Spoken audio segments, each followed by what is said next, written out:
ہوا کرتے اور اللہ کی رحمت سے صرف کافر لوگ ہی مایوس ہوتے ہیں۔ صبر کرو اور اللہ صبر کرنے والوں کا اجر ضائع نہیں کیا کرتا۔ جب اللہ تعالیٰ مجھے امید دلاتا ہے تو میں پھر سے تازہ دم ہو جاتا ہوں۔ جنوری 2014 میں ایک خواب میں اللہ نے مجھ سے کہا، قاسم میں نے تیری 20 سال تک آزمائش کی، میں دیکھنا چاہتا تھا کہ تو اللہ کی رحمت سے مایوس ہونے والوں میں سے تو نہیں ہے۔ اسی طرح 2003 میں ایک خواب میں اللہ نے مجھ سے کہا، قاسم جب تک میرے وعدوں کے پورے ہونے کا وقت نہیں آ جاتا تو سونے میں بھی ہاتھ ڈالے گا تو وہ بھی مٹی بن جائے گا، مگر جب میرے وعدوں کے پورے ہونے کا وقت آ جائے گا تو مٹی میں بھی ہاتھ ڈالے گا تو وہ میرے حکم سے سونا بن جائے گا۔ 2002 میں ایک خواب میں محمد صلی اللہ علیہ وسلم نے مجھ سے کہا، قاسم اللہ کی رحمت سے مایوس نہیں ہوا کرتے۔ قاسم ایسا ہو ہی نہیں سکتا کہ تم ہو اور انہونی باتیں نہ ہو۔ تمہارے دور میں زمین اپنے اندر سے ہر طرح کے خزانے نکالے گی، درختوں پہ پتے کم اور پھل زیادہ لگا کریں گے، اور رزق ہی رزق ہوگا، اور کوئی غریب نہیں رہے گا، اور ہر طرف امن ہوگا، عدل اور انصاف ہوگا، اور ایسا دور اس سے پہلے کسی نے نہیں دیکھا ہوگا۔ میں نے اپنے خوابوں میں اللہ کی طرف نہیں دیکھا، یعنی جیسے ہم نماز میں سر کو جھکا کے کھڑے ہوتے ہیں، میں بھی اسی طرح اپنے آپ کو اللہ کے عرش کے سامنے کھڑا پاتا ہوں، اور اللہ کو سر اٹھا کے دیکھنے کی ہمت ہی نہیں ہوتی۔ اللہ اپنے عرش پہ ہوتا ہے اور اللہ کی آواز عرش سے آتی ہے، یا پھر اللہ کا نور ہوتا ہے اور اللہ کی آواز اس نور میں سے آتی ہے، یا پھر اللہ آسمان سے مجھ سے ہم کلام ہوتا ہے۔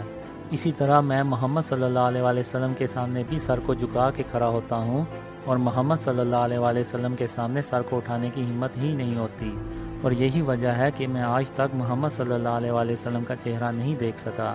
میں نے محمد صلی اللہ علیہ وسلم کا چہرہ دور سے دیکھا ہے، مگر اتنی دور سے کہ محمد صلی اللہ علیہ وسلم کے چہرے کے نقوش واضح نظر نہیں آتے۔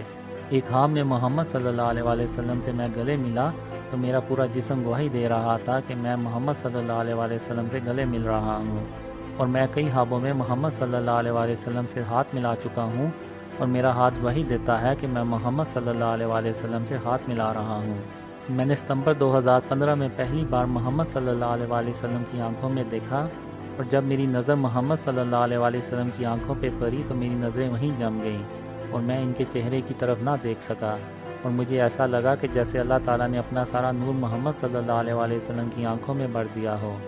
میں اپنے خوابوں میں کئی نبیوں اور پیغمبروں سے ملاقات کر چکا ہوں، مگر چہرہ میں نے صرف سلیمان علیہ السلام کا دیکھا ہے۔ اس کے علاوہ میں حضرت عیسیٰ علیہ السلام کو بھی کئی بار اپنے خواب میں دیکھ چکا ہوں۔ ایک خواب میں عیسیٰ علیہ السلام کو آسمان سے اترتے ہوئے دیکھتا ہوں، اور پھر یاجوج ماجوج باہر نکل آتے ہیں، اور میں کچھ لوگوں کے ساتھ عیسیٰ علیہ السلام کے پاس پہنچتا ہوں، اور پھر ہم عیسیٰ علیہ السلام کے ساتھ رہنا شروع کر دیتے ہیں۔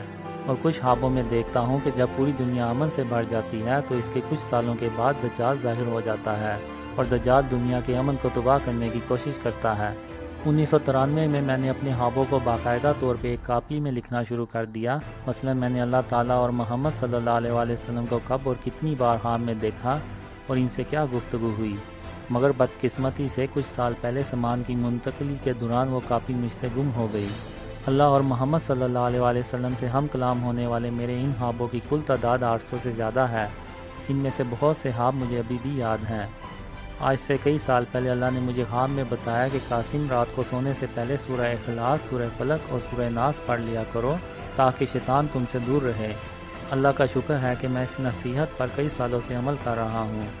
اللہ نے مجھے بہت خوابوں میں کہا کہ قاسم ایک دن میں تیری مدد کروں گا اور تمہیں کامیاب کروں گا، اور پوری دنیا تمہاری اس کامیابی کو دیکھے گی، چاہے قیامت کے آنے میں ایک دن ہی کیوں نہ باقی ہو، میں تجھ سے کیے ہوئے اپنے سارے وعدے ضرور پورے کروں گا۔ اللہ نے مجھے یہ کبھی نہیں بتایا کہ وہ دن کب آئے گا، اور میں پچھلے 22 سال سے اس دن کا انتظار کر رہا ہوں۔ یہ ایک بہت ہی لمبی داستان ہے، اور میں ابھی تک اللہ تعالیٰ اور محمد صلی اللہ علیہ وسلم کی دی گئی بشارتوں کے پورے ہونے کا انتظار کر رہا ہوں، اور پچھلے 22 سالوں سے امید لگائے بیٹھا ہوں۔ اللہ نے میرے مقدر میں کیا لکھا ہے یہ میں نہیں جانتا، وہ صرف اللہ ہی بہتر جانتا ہے۔ مزید جاننے کے لیے میرے فیس بک پیج یا یوٹیوب چینل کو وزٹ کیجیے۔ جزاکم اللہ خیر۔ السلام علیکم۔